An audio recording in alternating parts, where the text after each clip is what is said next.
This has to be one of the saddest stories in hip hop that I've read in a long time. What happened to Craig Mack? If you're one of my fellow 90s heads, you remember Craig Mack, this phenom rapper who was one of Bad Boy's first stars. As I said, on this channel, I want to highlight great examples of hip hop journalism, articles, interviews, things that you might have missed that I really think are a great representation of reporting, storytelling, this deep dive journalism that I think so many of us are missing right now. Before we get into it, for those of you who don't remember, Craig Mack signed to Bad Boy Records in the early 90s. Most people remember him for his breakout hit Flava in Your Ear that came out in 94, which is my favorite verse in that song. Let me know what you think in the comments. I'm kind of tied. I mean, Biggie's verse is iconic with the "Don't be mad, UPS is hiring," but LL Cool J's verse is insane too. LL says some absolutely crazy stuff. A lot of it will make you raise your eyebrows, but just like the lyricism and the delivery, I think is incredible. So this is the Rolling Stone article. Craig Mack was Bad Boy's first star. What led him to a doomsday community? 30 years ago, the Flava in Your Ear rapper helped put Bad Boy on the map. He'd eventually shunned the industry, seeking salvation before his death among an extremist religious group. I had no idea about this aspect of Craig's story, and I'm sure a lot of the Day One fans didn't as well. Like, sit back, this is a crazy story. So it looks like before Craig passed away, there was a documentary about his life that was in the works. The article starts by citing a 2007 interview. It appeared to be one of his last interviews where Craig is talking about his life. And in the interview, you can see that he's physically very down. Even though he's only 47 years old, physically he looks much older. Rolling Stone interviewed one of Craig's daughters, Amanda, who says, quote, "It's hard to watch. I could tell something was very wrong." The article then goes on to talk about what a big deal Craig was when he first started. He was 24 years old in the summer of 1994, so this is 30 years ago, and Flava in Your Ear was such a huge record. There was the Monster Size remix featuring Notorious B.I.G, LL Cool J, Busta Rhymes, and Rampage. Despite being one of the label's first stars, Rolling Stone writes, Mack's contribution is often glossed over in favor of label mate Biggie Smalls. This is true. Most people think of Biggie as Bad Boy's first big artist, but in fact, Craig Mack laid that foundation. The article continues, he was the first artist of many who limped away from Combs demoralized, destitute, and feeling duped. Some left the music industry altogether. A few, like Shine, Loon, and Mace, turned to politics or religion. You know things are bad when you have to go find God to run away from what you've seen in the music business. For Mack, his departure from Bad Boy was the first in a series of painful events that would lead him on a perplexing path. Sadly, that story ended in March 2018 when Craig Mack passed away. For this article, Rolling Stone interviewed a lot of Craig Mack's day ones, such as producer Easy Mo B, people who worked at Arista Records, who was the original parent company of Bad Boy, former managers. They really did a lot of in-depth research to figure out who was Craig Mack 30 years ago. And for context, Flava in Your Ear did really well.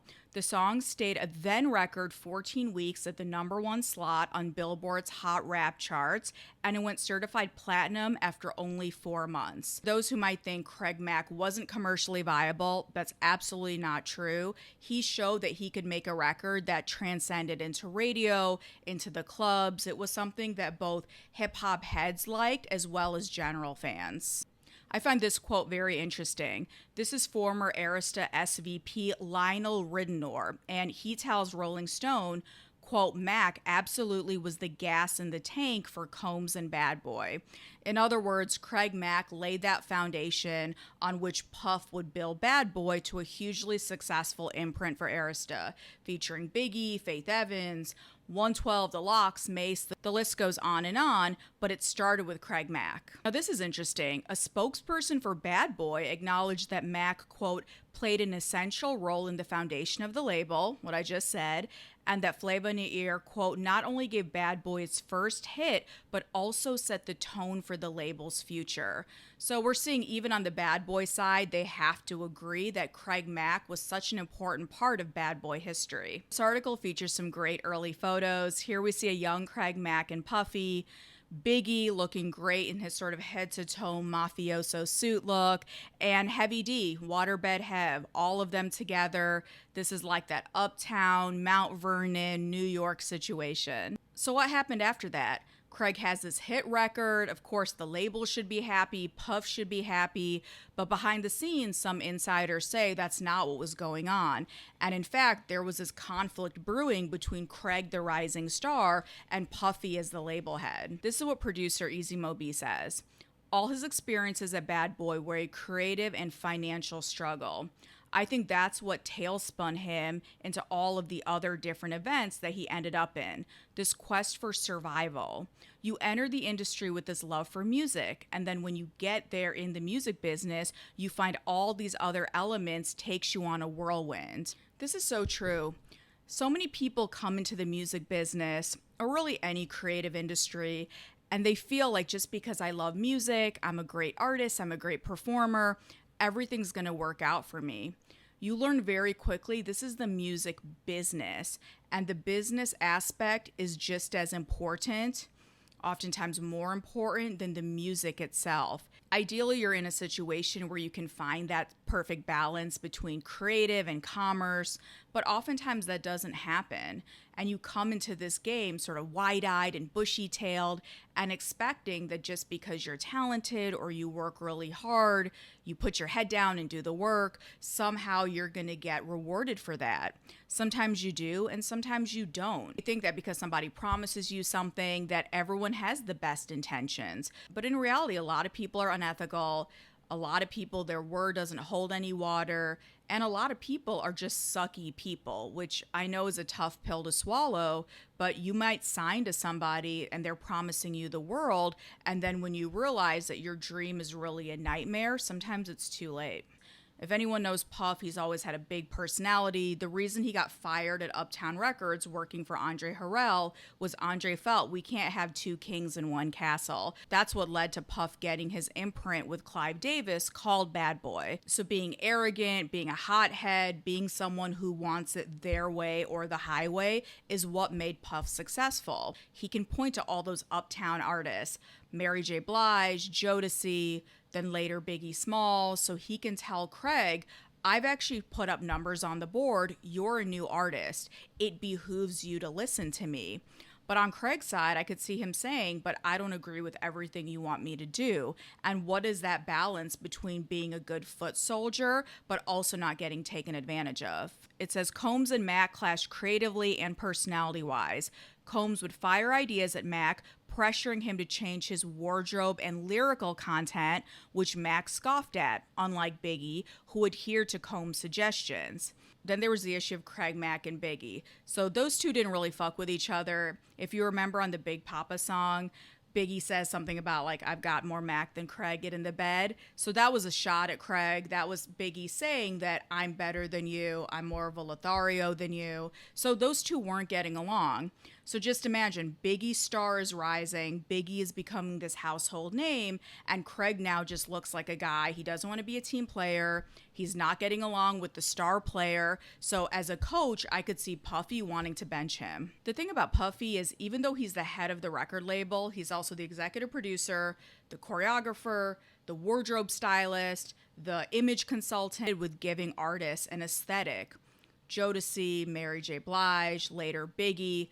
Think of what Biggie was wearing when he first came out to what Puffy sort of ended up putting him in. He was embracing things like Versace and silk suits, things that he was influenced by Puffy.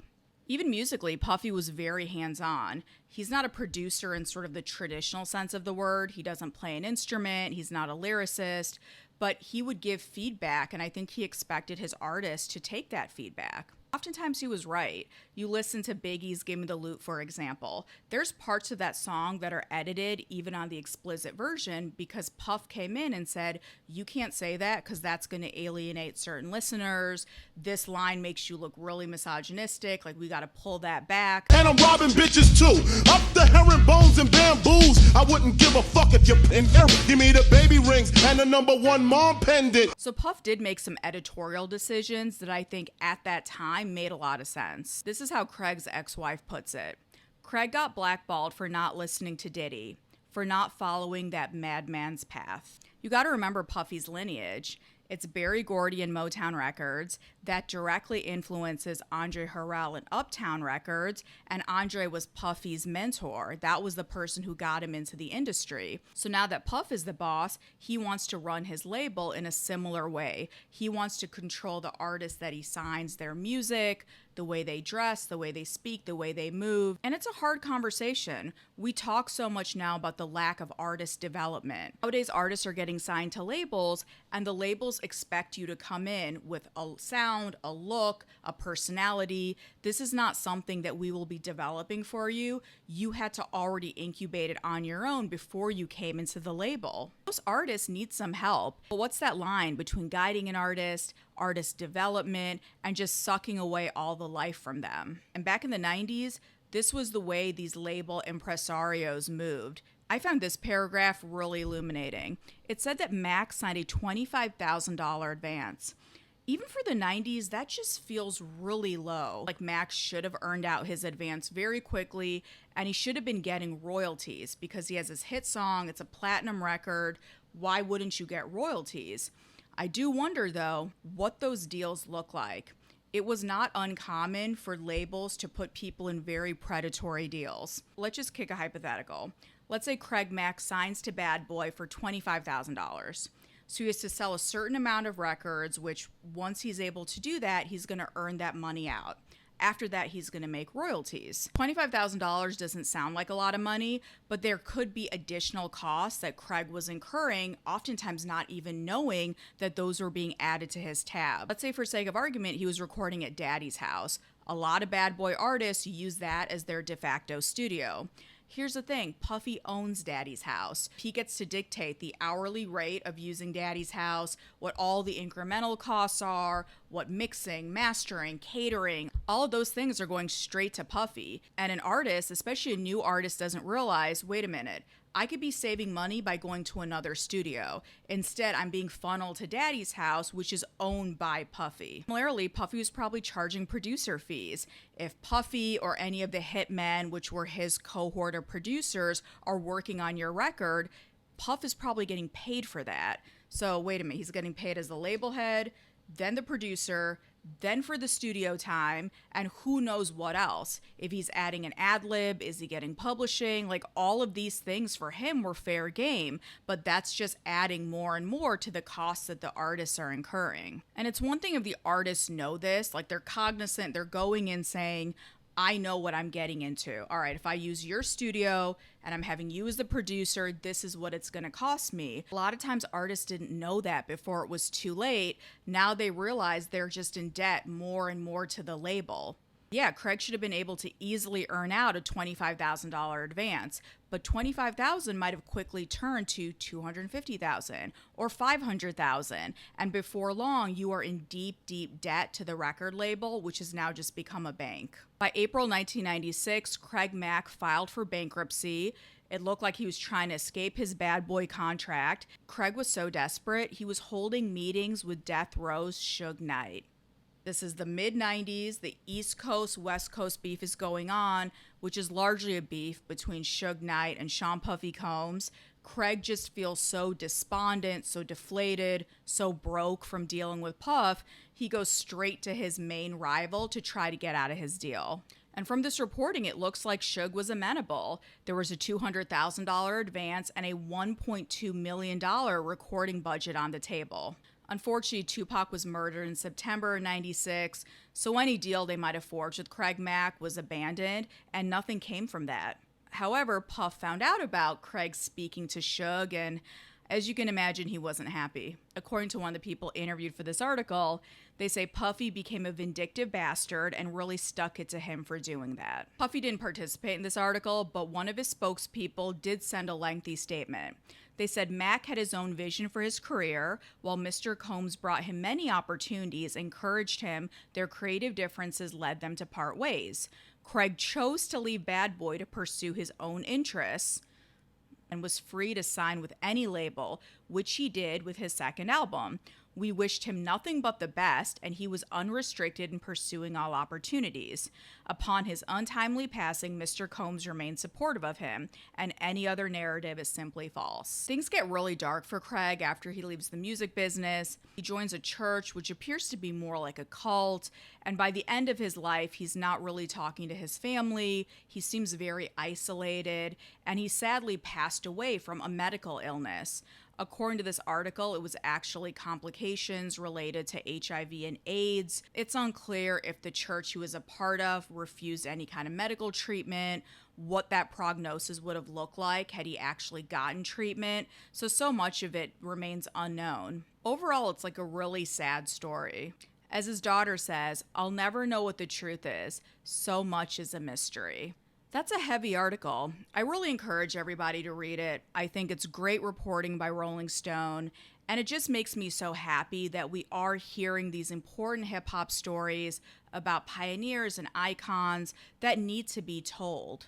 It also just makes me sad thinking about all the young people who to this day come into the industry, they're so excited to sign a deal, and they don't realize what else can come with that. You're dealing with egos, you're dealing with jealousy, you're dealing with money. The minute money gets involved, everything changes.